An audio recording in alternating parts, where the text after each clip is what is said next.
चलिए आगे बढ़ते हैं। एक दिन में 37 करोड़ पौधों का संकल्प लिया गया है। योगी सरकार हरियाली का नया इतिहास रचने जा रही है। तो सीएम योगी आदित्यनाथ इसका शुभारंभ करेंगे। गवर्नर आनंदीबेन पटेल बाराबंकी में पौधारोपण करेंगी। डिप्टी सीएम केशव प्रसाद मेरठ में पौधारोपण करेंगे। और बस कुछ घंटे और फिर योगी आदित्यनाथ सरकार नया इतिहास रच देगी। बड़ी खबर आपको बता रहे हैं। तो उत्तर प्रदेश के मुख्यमंत्री योगी आदित्यनाथ के नेतृत्व में एक पेड़ मां के नाम 2.0 थीम पर एक दिन में 37 करोड़ पौधारोपण प्रदेश भर में किया जाएगा। सीएम योगी आदित्यनाथ अयोध्या और आजमगढ़ में पौधारोपण महाअभियान 2025 का शुभारंभ करेंगे। प्रधानमंत्री नरेंद्र मोदी के आह्वान पर एक पेड़ मां के नाम लगाया जाएगा। इसके लिए नर्सरियों और अन्य स्थानों पर 52.43 करोड़ पौधे तैयार किए गए हैं। तो सीएम योगी के निर्देश पर सभी मंत्री जनपदों में रहकर पौधारोपण करेंगे। महाअभियान के लिए नामित नोडल अधिकारियों ने आवंटित जनपदों में मंगलवार को पहुंचकर तैयारियों का जायजा लिया। वन विभाग के अधिकारियों संग इसे अंतिम रूप भी दिया गया। तो योगी सरकार हरियाली का नया इतिहास रच रही है। सीएम योगी आदित्यनाथ ने पौधारोपण कर इस अभियान की शुरुआत कर दी है।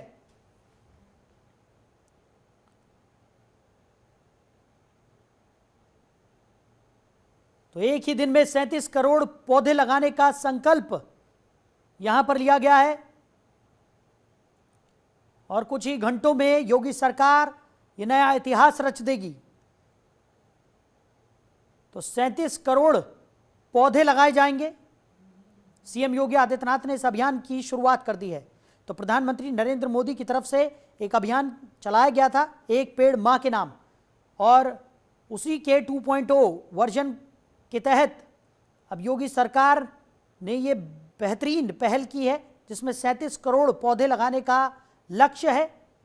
और एक ही दिन में 37 करोड़ पौधे लगाकर नया इतिहास रचती हुई योगी सरकार अब से कुछ ही घंटों में नजर आ जाएगी। तो अलग अलग जगहों पर योगी सरकार के मंत्री पौधारोपण करेंगे और इस अभियान को आगे बढ़ाएंगे। भारत माता की, भारत माता की, वंदे वंदे वंदे। एक पेड़ मां के नाम वृक्षारोपण महाअभियान के आज के इस कार्यक्रम में प्रभु श्री राम की इस पावन जन्मभूमि अयोध्या धाम में आज के इस कार्यक्रम में मेरे साथ मंच पर उपस्थित प्रदेश के कृषि मंत्री और अयोध्या के प्रभारी मंत्री श्री सूर्य प्रताप शाही जी, प्रदेश के वन और पर्यावरण मंत्री के आदरणीय प्रधानमंत्री जी की प्रेरणा से पिछले 8 वर्ष में ने धरती माता के प्रति अपने उत्तरदायित्वों का निर्वहन करने के लिए जिस अभियान को आगे बढ़ाया था, आज उस अभियान के क्रम में मुझे प्रभु श्री राम की इस पावन धरा अयोध्या धाम में एक पेड़ मां के नाम इस महाअभियान के कार्यक्रम में भागीदार बनने का अवसर प्राप्त हो रहा है। इस अवसर पर मैं आप सभी यहां पर उपस्थित हजारों की संख्या में उपस्थित विभिन्न सामाजिक सांस्कृतिक संगठनों, शैक्षिक संगठनों और शासकीय कार्मिकों का मौसम की विपरीत परिस्थितियों के बावजूद यहां पर उपस्थित होने के लिए हृदय से अभिनंदन करता हूं। आप सभी का मैं स्वागत करता हूं। बहनों और भाइयों, प्रातः काल साही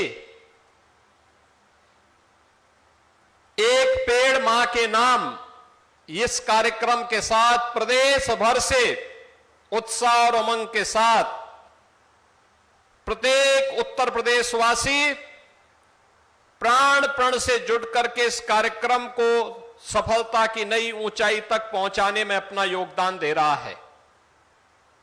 धरती माता के प्रति और हमें जन्म देने वाली मां के प्रति कृतज्ञता ज्ञापित करने का यह अवसर हम सबके सामने है। हमारा तो वैदिक उद्घोष भी है कि माता भूमि पुत्रोहम पृथिव्या। एक पुत्र का दायित्व क्या है कि मां का लालन पालन करें, मां की सेवा करें। कहीं कोई संकट है, कहीं कोई चुनौती है तो उससे उसकी रक्षा भी करें। अगर कोई पुत्र इस दायित्व का निर्वाह करता है तो वही सपूत कहलाता है, और अगर नहीं करता है तो वही कुपूत कहलाता है। बहनों और भाइयों, पूरी दुनिया के अंदर चेतावनी दी जा रही है। एक चेतावनी लगातार जलवायु परिवर्तन की, क्लाइमेट चेंज की, अतिवृष्टि का, कहीं अनावृष्टि का, आकाशीय बिजली के कारण होने वाली, गिरने वाली आकाशीय बिजली के कारण होने वाली मौतों का, बादल फटने का, ये सभी आज प्राकृतिक आपदाओं का सामना केवल हमें ही नहीं पूरी दुनिया को करना। मैं कल अमेरिका की कुछ को सुन रहा था। उनके टेक्सास सिटी में सैकड़ों बच्चे एक कैंप में गए थे। अचानक उस नदी पे पानी आया और उनकी कारें बह गईं। सैकड़ों बच्चे अभी तक गायब हैं। यह अनियोजित और अवैज्ञानिक विकास की उस दुरभिसंधि का परिणाम है जो हमने पर्यावरण की कीमत पर किया है। ऐसा नहीं कि विकास के साथ साथ पर्यावरण की रक्षा न की जा सकती हो।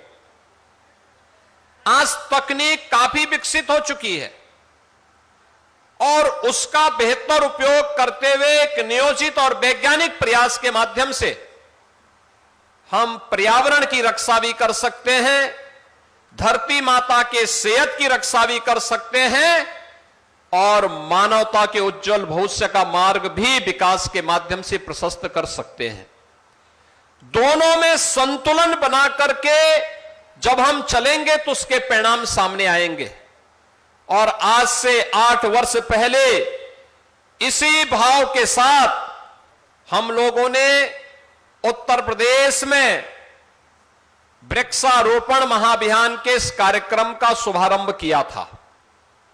बहनों और भाइयों, 8 वर्ष पहले जब हमने इस कार्यक्रम का शुभारंभ किया, वन विभाग के पास पहले वर्ष वृक्षारोपण करने के लिए पर्याप्त मात्रा में पौध नहीं थी। उनके पास मात्र 5 करोड़ पौध बामुश्किल से थी। और मुझे बताते हुए प्रसन्नता है कि जब एक सुनिश्चित प्रयास हुए हैं वन विभाग के द्वारा, मनरेगा के माध्यम से, निजी क्षेत्र की नर्सरियों के माध्यम से, अलग अलग विभागों के समन्वय से इस वर्ष हमारे पास 52 करोड़ पौध है। 52 करोड़ पौध जिसका रोपण हम लोग प्रदेश भर में करने जा रहे हैं। ये उस कर्मिक विकास की प्रक्रिया को बताता है कि कैसे 8 वर्ष में 10 गुना से अधिक लक्ष्य को प्राप्त किया जा सकता है। ये वह क्रम है जो आज नए भारत के नए उत्तर प्रदेश में हर एक क्षेत्र में देखने को मिल रहा है। और उसी अभियान के साथ आज आपको जोड़ने के लिए हम लोग आए हैं। हमने पिछले 8 वर्ष में 204 करोड़ वृक्षारोपण के कार्यक्रम को संपन्न किया है। 204 करोड़, और 204 करोड़ में से 75% से अधिक पेड़ जीवित हैं। जब इसमें भारत सरकार के जलवायु परिवर्तन मंत्रालय ने अपने सर्वे रिपोर्ट भेजी है, तो रिपोर्ट बताती है उत्तर प्रदेश के अंदर वनाच्छादन बढ़ा है, और उत्तर प्रदेश ने अपने थर्ड पार्टी के रूप में भी जिन संस्थाओं को नियुक्त किया है, वे भी इस बात को बताती है कि उत्तर प्रदेश में 5 लाख एकड़ क्षेत्रफल में वन आच्छादन बढ़ा है। यानी अब हम हीट वेव से ग्रीन वेव की तरफ बढ़ चुके हैं, जहां पर हम लोग आने वाले समय में जीव सृष्टि को न केवल बचा पाने में समर्थ होंगे, बल्कि इन पेड़ पौधों में भी जीवन है। याद करिए, दुनिया के अंदर सबसे पहले भारत के ही वैज्ञानिक जगदीश चंद्र बसु ने यह प्रयोग करके दुनिया को इसके बारे में चौंकाया था। उन्होंने कहा था कि इसमें भी जीवन है, और उस जीवन को जब हम सम्मान देते हैं तो उस पेड़ की दुआ भी हम पर लगती है। याद करिए, एक पेड़ छायता है, फल भी देता है, इमारती लकड़ी भी देता है, सॉइल कंजर्वेशन का काम भी करता है, मृदा को कटने से रोकता है, और साथ साथ पर्यावरण को प्रदूषण होने से रोकने में भी सहायक होता है। मुझे प्रसन्नता है कि न केवल हम पर्यावरण को बचाने में और वनाच्छादन करने में सफल हुए हैं, 9 से 10% करने में सफल हुए हैं, बल्कि इसका परिणाम भी हमारे सामने है। परिणाम है कि इससे प्रदेश के अंदर हम लोगों ने प्रधानमंत्री जी के विजन को तो आगे बढ़ाने में सफलता प्राप्त की ही है, साथ साथ प्रदेश के अंदर अन्नदाता किसानों की आमदनी को बढ़ाने में भी हमने सफलता प्राप्त की है। प्रदेश के जिन किसानों ने 5 अपने खेत में पेड़ लगा करके उसका रजिस्ट्रेशन करवाया था, हमने वन विभाग के माध्यम से अंतर्राष्ट्रीय संस्थाओं को उसके साथ जोड़ा, और परिणाम क्या है? कार्बन फाइनेंसिंग क्रेडिट के माध्यम से उन्हें $6 प्रति पेड़ के हिसाब से धनराशि मिलनी प्रारंभ हो गई। 5 साल तक ये पैसा मिलेगा उन परिवारों को, उन किसानों को। यानी एक पेड़ जिसने लगाया होगा 5 साल तक अगर वो लगातार बढ़ा है, गत वर्ष हम लोगों ने 25,000 से अधिक किसानों को धनराशि उपलब्ध करवाई थी, और इस बार 7 कमिश्नरी के भी हम लगभग इससे ज्यादा किसानों को 42 लाख रुपए का वितरण करने जा रहे हैं, जिसके माध्यम से उनके द्वारा लगाए गए पेड़ अगर 5 वर्ष तक जीवित हैं और आगे बढ़ रहे हैं, उसकी मोटाई बढ़ रही है, उसकी ऊंचाई बढ़ रही है, उस आधार पर कार्बन क्रेडिट के लिए उसे वैश्विक संस्थाओं के द्वारा सम्मानित भी किया जा रहा है।